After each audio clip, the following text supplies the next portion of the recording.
कितनी ये कितने 2 करोड़ कहा जा रहा है ना कि हस्ताक्षर आप लोगों ने जुटाए हैं किसानों के संदर्भ में। वो जो हस्ताक्षर लिए उनकी कांटेक्ट ट्रेसिंग हुई है क्या? वो जो हस्ताक्षर आप लोग ले रहे थे तो कांटेक्ट ट्रेसिंग हुई थी उनकी? जब आप भीड़ में जाते हैं आपके नेता मास्क पहने हुए कितने बार नहीं है, मैं दिखाऊं आपको अभी हाल के दिनों में। मुख्यमंत्री जी ले रहे हैं भाई, मुख्यमंत्री जी कार्रवाई नहीं होनी चाहिए क्या? आप बताइए मुझसे, अगर आप किसी संक्रमित के संपर्क में आते हैं और आप उसके बाद पब्लिक में जाते हैं तो क्या आप पे कार्रवाई नहीं होनी चाहिए क्या? सिंपल सा सवाल है।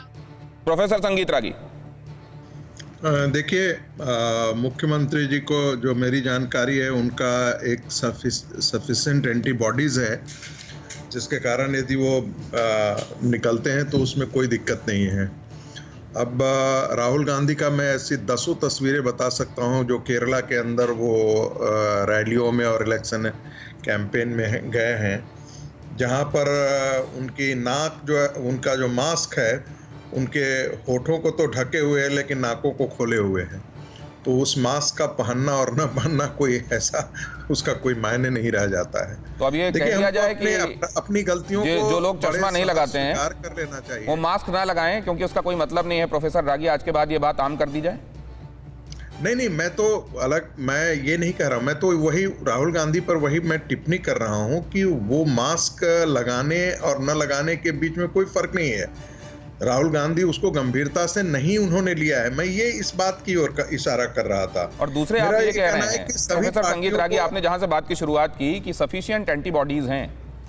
प्रधानमंत्री नरेंद्र मोदी ने कहा है दवाई भी कड़ाई भी, एंटीबॉडीज हो तो भी आपको संक्रमित कर सकते हैं। डिफरेंट स्ट्रेन ये हम आप सब जानते हैं। ऐसे में हम ये कह सकते हैं कि सफिशिएंट एंटीबॉडीज हैं। मैं आपको क्या बता रहा हूं, दोनों में बीच में आप थोड़ा सा फर्क कीजिए।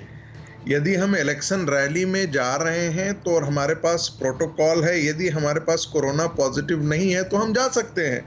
एंटीबॉडीज हैं, लोग एंटीबॉडीज हैं, वो कोरोना संक्रमित अपने परिवार के लोगों के भी काम कर रहे हैं। ऐसा नहीं है कि वो नहीं कर रहे हैं, लेकिन उनसे संक्रमण का बाकी लोगों को फिर खतरा नहीं रह जाता है। मैं ये बात कहना चाहता हूँ। बादल देवनाथ, ठीक है सर, बादल देवनाथ। मैं वही कहूंगा दिनेश जी, एक रैली दिखा दीजिए ममता बनर्जी का, एक रैली, एक सभा दिखा दीजिए जहां उनका मुंह में मास्क नहीं है। एक रैली दिखा दीजिए। ममता बनर्जी, इसलिए पूरा वर्ल्ड में ममता बनर्जी को ममता दीदी कहते हैं। दिखाऊं बादल देवनाथ, मुंह में मास्क ऐसे लगा के नीचे, दाढ़ी के नीचे ले लेना, वो मास्क लगाना कहलाता है क्या? नहीं, चिन के नीचे लगा। अभी देखिए इसको ध्यान से देखिए। मैंने देखा जो आप कह रहे हैं वो मंच पर है, मंच पर उनके पीछे लोग, मतलब अब मुझको वो दिखाना पड़ेगा जहां ममता बनर्जी इस तरीके के मास्क में है और बगल में लोग खड़े हुए हैं, वो दिखाऊंगा तब मानेंगे आप? बगल में नहीं है, बगल में नहीं, साइड में है, पीछे में है। कब तक डिफेंड करेंगे बादल देवनाथ? बाहर से बादल देवनाथ, पिछले साल लॉकडाउन के बीच में जब शराब की दुकानें खुली और लोग उमड़ पड़े तो लोगों ने कहा कि देखिए इनको जान की चिंता नहीं है, इनको बस शराब दिखती है। अब लोग क्या कहेंगे कि इनको जान की चिंता नहीं, इनको सिर्फ कुर्सी दिखती है?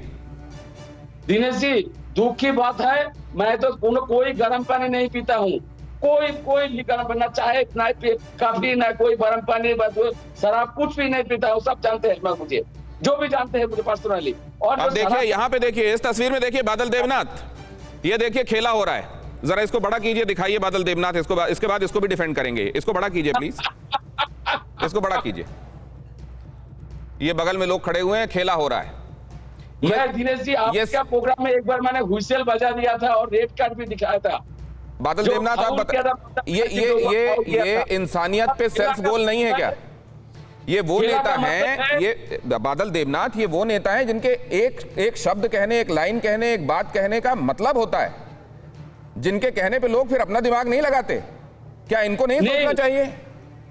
आपको इलेक्शन के बाद पता चल जाएगा इस खेला का मतलब है राजनीति जो आवाज है बांग्लादेश। इलेक्शन के बाद पता चल जाएगा। एक दिन में हजार मौतों पर हम आ गए हैं, इलेक्शन के बाद क्या पता करना है बादल देवनाथ? परवाह देश की, सोमवार से शुक्रवार रात 10 बजे TV9 भारतवर्ष पर।